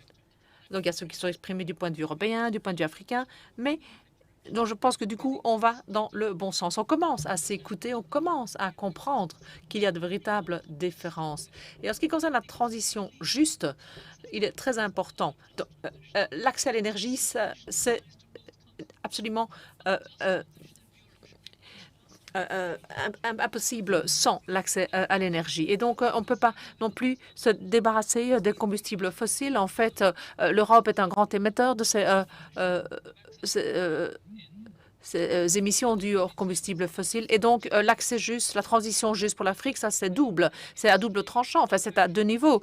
Au niveau de l'industrie, des sites de production, mais également au niveau des ménages eux-mêmes, des familles, parce qu'il y a une pauvreté énergétique. Et on a entendu les chiffres excessifs des femmes qui n'ont pas accès à un moyen de cuisiner correct et propre. Et donc, c'est vraiment des chiffres effarants. Et donc, au réseau des femmes dirigeantes, des women leaders, on en parle et on est arrivé à s'accorder en disant, oui, on a besoin de gaz pour l'Afrique, il faut du gaz en Afrique. Et en Europe aussi, d'une certaine manière, comme transition, pour arriver à la transition énergétique, la transition avec des énergies vertes et propres. Alors, combien de temps, dans quel contexte? Et bien sûr que ce ne sera pas pareil dans les deux continents, ce ne sera pas pareil pour chaque pays. Voilà, c'est ça dont on discute actuellement. Je pense qu'il est également très important que l'Union Afrique et l'Union européenne matérialisent, concrétisent les résultats de la COP. Et que les deux coopèrent encore plus en matière d'efficacité climatique. Et il est très important de se mobiliser autour des pertes et dégâts, des préjudices. Et dans le cadre de la COP 27, il faut vraiment que les pays d'Afrique soient derrière le président égyptien et viennent avec des idées très claires, précises pour le continent africain. Et il faut permettre que ceux qui sont en première ligne, qui sont les indigènes, qui sont les femmes, qui sont les autochtones, qui sont ces personnes qui construisent de la résilience, soient entendus. Et finalement, je soutiens pleinement cette idée selon laquelle l'Union européenne fasse appel à sa diplomatie parce que l'Union européenne est le plus grand actionnaire de l'IMF et de la Banque mondiale et donc pourrait mener les réformes et mobiliser les financements. C'est une priorité clé pour les pays d'Afrique. Il serait bien que Team Europe prenne l'initiative. L'Union africaine demande 100 milliards de dollars pour répondre au déclin économique, à la crise économique à cause de la pandémie et du changement climatique. Et il faut que l'Union européenne soutienne la proposition que le G20 devienne le G21 avec l'Union africaine en tant que membre. C'est absolument vital, essentiel que l'Union africaine, tout comme l'Union européenne, soit membre du G20. Et donc, on parle dorénavant de G21. Merci beaucoup, Marion. Déjà au début de cette semaine, vous avez présidé une réunion du réseau Women's Leaders, discuter des différentes questions relatives à l'IMF et à la Banque mondiale. Vous avez exploré justement la question de la justice climatique, de la transition énergétique et à quel point c'est important, surtout pour les femmes. Je voudrais maintenant rendre la parole au président Macky Sall. Mais avant cela, je voudrais demander à Kande Yumkala, qui est coprésidente du groupe stratégique Afrique-Europe sur l'énergie, de nous dire en quelques minutes où on en est dans nos conversations, donc depuis le début de cette petite rencontre. Candy? Merci beaucoup. D'abord, je voudrais vraiment remercier tous les experts qui ont pris la parole avec beaucoup de brio, beaucoup de pertinence. Et on peut retenir de façon globale que tous s'accordent sur le fait que l'Afrique pollue très peu en réalité, que même si l'Afrique arrivait à disparaître, ce qu'on ne souhaite pas, la problématique du climat resterait entière. Donc, c'est dire simplement qu'il faut quand même remettre les choses à leur échelle. Je voudrais également rappeler un principe, c'est qu'il n'y a aucun développement économique possible sans électricité. Or, pour avoir de l'électricité compétitive à bon marché, il faut une source de base. Et la base, ça a toujours été pour l'Europe, pour l'Amérique, pour la Chine, le charbon, ça a été le nucléaire, ça a été le fuel. On peut aujourd'hui accessoirement rajouter le gaz comme source de base qui fonctionne et qui assure la production continue au moindre coût. Maintenant, pour la pointe, on peut rajouter de l'éolienne, on peut rajouter du solaire, on peut rajouter de l'hydroélectricité. Mais la base, il faut que l'Afrique ait une énergie de base qui assure son développement économique. Donc, cette question, elle est fondamentale sur le débat qui doit venir entre nous pour que la prise en compte des besoins de l'Afrique en matière énergétique soit vraiment une question sur laquelle on peut s'accorder. Et je pense que Thierry Breton l'a dit, en réalité, si l'Europe veut doubler sa production d'ici 2050, je ne sais pas quel est l'horizon, mais la production africaine, elle est infime. On a l'habitude de caricaturer en disant que l'île de Manhattan a plus d'énergie, produit plus d'énergie que l'ensemble du continent africain. Et c'est ça les proportions. Sur les 54 pays africains, il y a au moins 20 à 30 qui n'ont même pas, qui ne consomment pas aujourd'hui 500 mégawatts.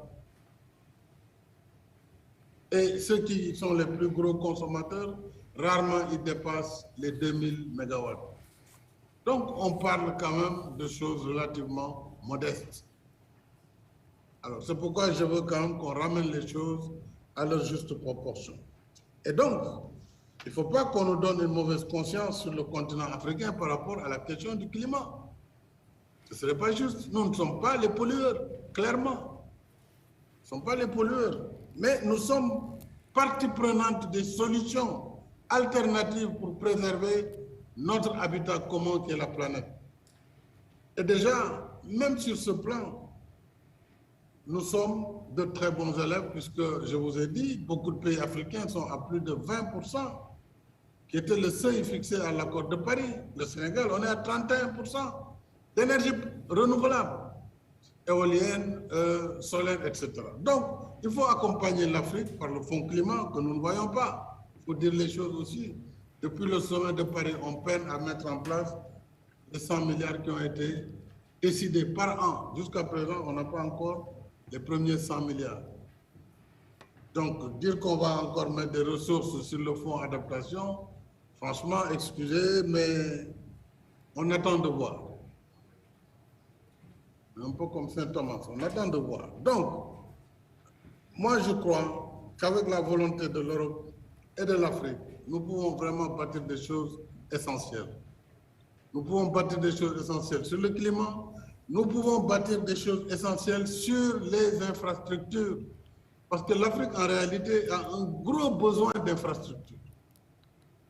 Nous venons d'avoir une zone de libre-échange continentale, mais elle ne pourra pas être viable si, pour transférer des marchandises d'un pays à l'autre, il faut 3 jours ou 4 jours parce qu'il n'y a pas de route, il n'y a pas de chemin de fer. Et quand on demande le financement du chemin de fer, il y a très peu de banques, très peu de partenaires qui sont prêts à financer ces infrastructures. Or, c'est le niveau de développement auquel aujourd'hui l'Afrique est confrontée. La construction des voies de communication, principalement les chemins de fer, les routes, les ports, les aéroports. Et c'est pourquoi je pense que cette initiative européenne que j'ai saluée, qui s'appelle Gateway, Global Gateway, je pense que cette initiative va répondre à ces questions concrètes. L'infrastructure. Et donc, nous sommes dans la bataille climatique. Et nous avons initié la Grande Muraille Verte il y a plus de 11 ans à l'échelle de l'Union africaine. Ensuite, aujourd'hui, il est heureux que le One Planet Summit et tout le monde se met sur la Grande Muraille Verte pour non seulement faire de l'énergie durable, du reboisement, de la reforestation. Donc, l'Afrique est sur les solutions concrètes aux problèmes concrets qu'elle vit au quotidien.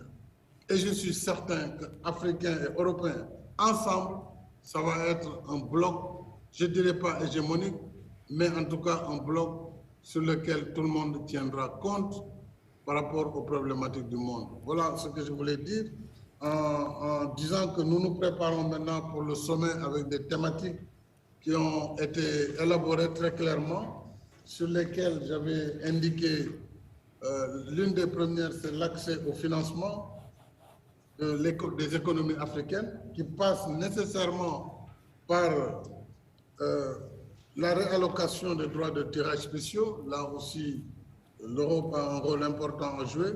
Elle a déjà donné des indications précises. Donc, financement de la croissance. Deuxièmement, les systèmes de santé et la production vaccinale, thématique également déjà actuelle.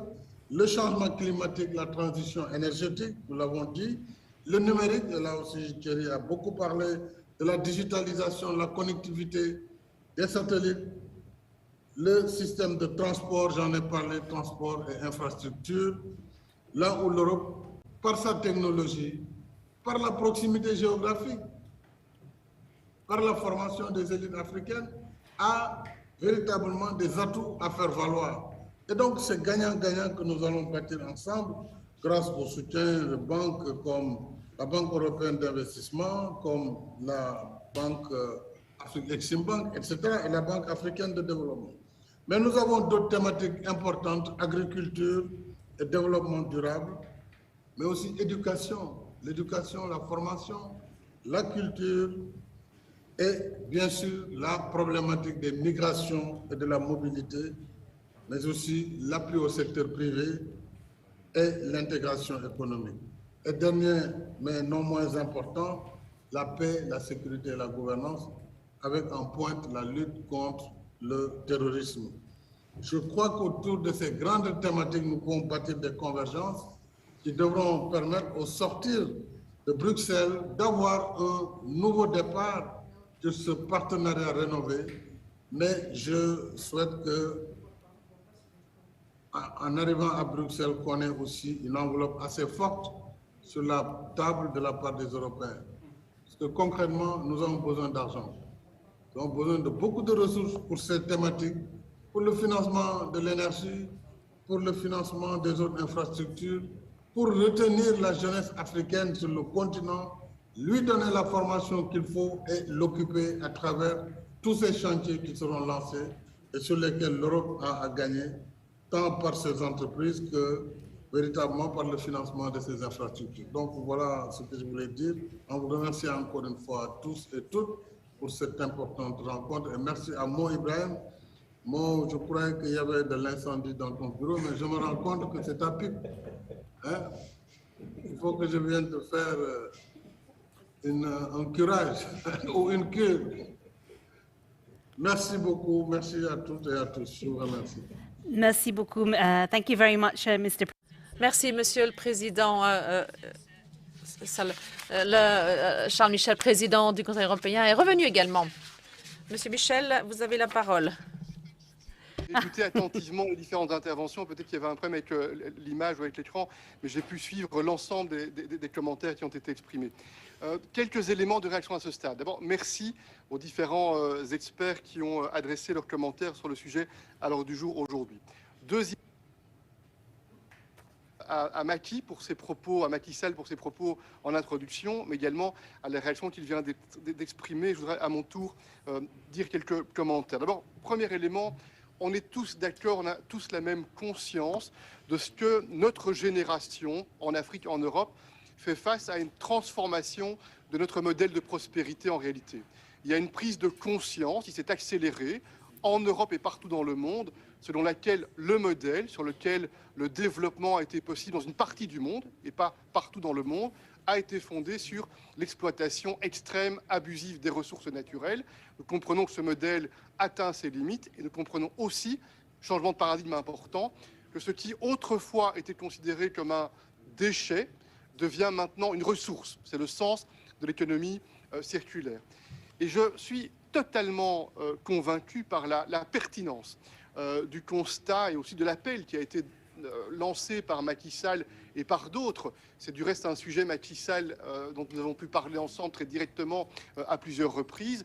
Nous devons tenter d'être ensemble raisonnables, rationnels, pragmatiques, concrets, justes et équitables. Et je partage l'expérience européenne. Les 27 États membres européens, avec le support de la Commission et du Parlement européen, nous avons, c'est vrai, il y a 2 ans, été très ambitieux en nous fixant pour nous-mêmes cette ambition d'atteindre la neutralité climat à l'horizon 2050.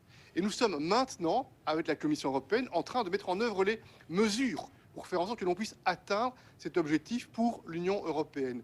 Mais ce débat, cher Macky Sall, que tu appelles de tes voeux sur, en quelque sorte, le mix énergétique qui est réaliste pour permettre du développement, nous l'avons en européen. Il y a quelques jours à peine, c'était à la fin du mois de décembre, la Commission européenne a mis sur la table du Parlement européen et des États membres ce qu'on appelle dans le jargon européen la taxonomie, c'est-à-dire les critères au départ desquels nous allons tenter de financer cette transition afin qu'elle soit réaliste sur le plan économique, mais qu'elle soit aussi efficace et qu'elle soit aussi juste sur le plan social. Donc ce débat, il est très pertinent, il est très légitime, et je pense que la discussion que nous avons aujourd'hui, ce soir, quelque part, elle prépare les débats que nous aurons entre chefs d'État et de gouvernement africains et européens sur ce sujet, pour tenter de bien se comprendre. C'est un premier élément que je voulais mentionner. Je voudrais aussi réagir sur cet engagement des 100 milliards, parce que s'il y a une région dans le monde qui a honoré plus rapidement que les autres son engagement, les 100 milliards pour prendre en considération le changement climatique envers les pays développés, c'est l'Union européenne qui a décidé non seulement de consacrer 25 milliards, c'est-à-dire notre part à l'échelle internationale, et ce montant va encore être augmenté de 5 milliards d'euros annuels supplémentaires. Donc, quand il y a des reproches sur les attentes en lien avec le financement des 100 milliards qui ont été promis il y a de nombreuses années, il s'adresse beaucoup moins à l'Union européenne qu'à d'autres partenaires qui n'ont effectivement pas encore mobilisé les décisions concrètes et opérationnelles pour faire en sorte que les promesses soient traduites en actes. Mais l'Union européenne, États membres plus Commission, nous traduisons en actes nos promesses sur ce sujet-là. Et puis encore un point rapidement, je ne veux pas être trop long. Le point a été fait par beaucoup d'entre vous, la question des investissements. Et là, je vois effectivement dans l'écoute et le dialogue 2 grands sujets. Les infrastructures, Macky Sall l'a évoqué, le transport, la question énergétique, les infrastructures numériques probablement également, sujet qui tient à cœur Thierry Breton, je le sais. Donc faire les bons choix. Et ça, c'est la responsabilité africaine de dire quelles sont les priorités africaines en termes d'investissement dans les infrastructures. Et je sais qu'au travers du NEPAD, par exemple, il y a une vision des infrastructures africaines à développer, notamment en lien avec l'ambition de mettre en place une zone continentale de libre-échange, projet que l'on soutient totalement naturellement. Et puis il y a un autre thème, ce n'est pas l'objet aujourd'hui, je le sais bien, mais c'est la formation professionnelle, éducation, formation professionnelle, ressources humaines. Et pour en parler avec beaucoup de responsables africains, je sais à quel point ce sujet il est essentiel. Il est essentiel aussi, je le pense, pour les Européens. Parce que quand on parle de mobilité, quand on parle de migration, sujet très difficile partout et en Europe aussi, vous le savez bien, mais nous savons bien qu'il y a d'abord un enjeu qui est la migration intra-africaine. Il y a des mouvements de population intra-africaine qui est aussi un sujet difficile en Afrique, nous le savons bien, et avoir la vision large de ces discussions, migration, mobilité, mais en prenant aussi en considération les investissements nécessaires sur la formation professionnelle et technique, l'apprentissage des métiers est à mon avis un point de préoccupation important. Et puis d'un mot rapidement, ce n'est pas l'objet aujourd'hui, je le sais, mais santé, le Covid l'a démontré brusquement et brutalement. Tentons de faire de ce moment de défi pour le monde un moment utile. Et c'est ce qu'on a fait aussi en Europe de manière très pragmatique, au-delà des querelles idéologiques sur la propriété intellectuelle. Et il y a différents points de vue sur la question des brevets, de la libéralisation. Je n'ouvre pas les débats ce soir, même s'il y a beaucoup à dire par rapport à cela.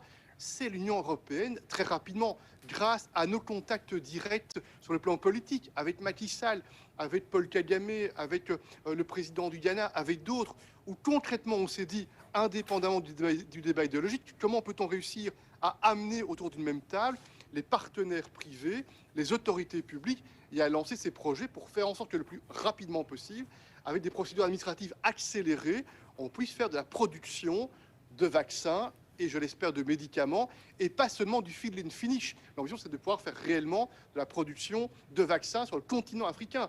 Et là, désolé, je vous demande de reconnaître que l'Union européenne a agi très fermement et très rapidement sur le sujet. Pas encore assez, d'accord, mais nous sommes prêts à aller plus loin, plus vite aussi sur ce sujet et à donner un élan additionnel. Et enfin, tout dernier point, puisque tu l'as évoqué, Macky Sall, cher Macky, j'en dis un mot aussi, la paix et la sécurité, nous sommes d'accord. Il y aura de la prospérité, des perspectives optimistes pour les jeunes, l'accès à des emplois, le développement économique, l'innovation, quand il y aura de la stabilité et de la sécurité. L'un va avec l'autre. Et la stabilité et la sécurité se nourrissent aussi des progrès en termes de développement économique. Et là, on voit bien qu'on doit aussi pouvoir coopérer activement pour la paix, pour la stabilité. Et d'un mot, et c'est là qu'il y a de la sincérité, je le crois, dans la relation Afrique-Europe. Très sincèrement, c'est 14 kilomètres à peine qui nous séparent. Macky Sall l'a évoqué. Ça montre bien que quand il y a de la stabilité et de la sécurité, ça bénéficie à l'un et à l'autre. Quand il y a la prospérité en Europe et en Afrique, ça bénéficie à l'un et à l'autre. Il y a sincèrement un intérêt mutuel à réussir à identifier ensemble, à court, à moyen et à long terme, quelles devraient être nos priorités, à coécrire ensemble. Et je suis convaincu que des rencontres telles que celle-ci contribuent à nous écouter mutuellement, à entendre les arguments de part et d'autre, les points de part et d'autre, et à enrichir notre propre compréhension et les propres contributions que l'on est prêt à mettre sur la table afin de tenter d'avancer ensemble. Et nous savons tous très bien que les mots, c'est bien, mais que ce qui compte, ce sont les actes et ce sont les décisions qui seront mises en œuvre. C'est ça qui va compter. Et j'aime bien me référer à ce proverbe qui est un proverbe africain, je crois, qui dit ce que ma bouche dit, mon bras le fait. J'espère que cela pourra être une orientation générale pour cette réunion du mois de février.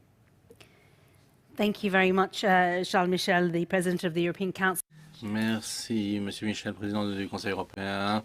Vous avez souligné combien les deux continents doivent avancer ensemble et qu'on ne peut pas avoir de développement économique sans énergie, on ne peut pas avoir de sécurité sans création d'emplois pour les jeunes et vice-versa. Alors, nous avons entamé notre conversation il y a 90 minutes par une invitation de Mo Brahim, fondateur de sa fondation éponyme. Et vous nous avez invités, Mo, à avoir une conversation ouverte, franche, qui nous permette d'explorer les chemins que nous pouvions emprunter ensemble en reconnaissant nos différences. Et donc, je vous rends la parole pour clôturer ce débat. Est-ce qu'on a répondu à vos attentes? Oui, eh bien, cela a été une conversation formidable, avec un formidable panel aussi, mais je voudrais mentionner 3 choses d'un point de vue africain. Premièrement,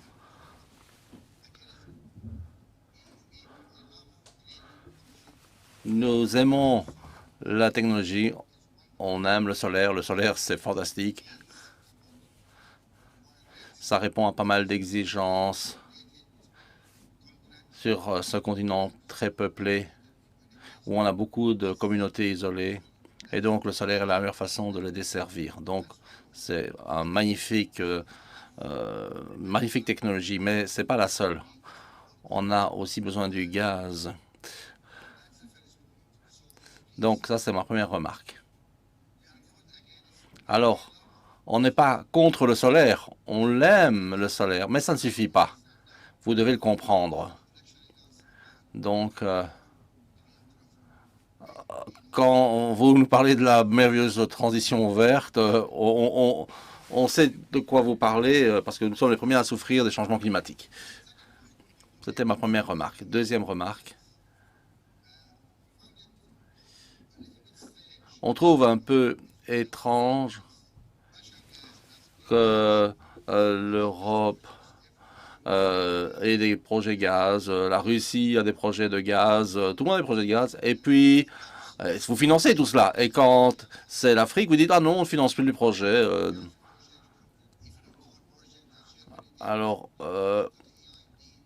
c'est vrai que lorsque vous devez mettre en place un projet de gaz, vous n'avez pas à aller demander des subventions à la BEI.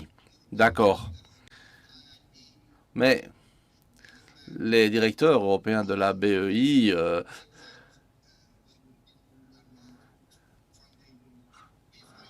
nous disent clairement qu'ils ne vont plus financer ce genre de projet. Et donc, nous ne sommes pas dans la même position que vous. En fait, vous utilisez le gaz africain et vous nous interdisez d'utiliser notre propre gaz. Moralement, c'est indéfendable. Donc voilà. Et puis, le troisième et dernier point que je voulais dire, c'est que si vous voulez vraiment vous atteler au changement climatique, la solution la plus efficace, c'est une solution qui est mue par le marché. Si vous voulez empêcher les gens d'émettre trop de carbone, eh bien, c'est de tarifer le carbone.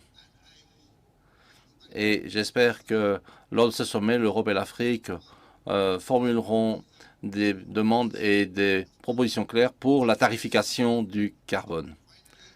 Et enfin, pour terminer, merci beaucoup à toutes et à tous. Je profite de privilèges que j'ai en tant que président de cette réunion pour parler un petit peu trop. Je remercie les membres du panel, notre animatrice. Merci à toutes et à tous. Merci beaucoup, Mo. Et je pense que nous avons eu un fantastique échange.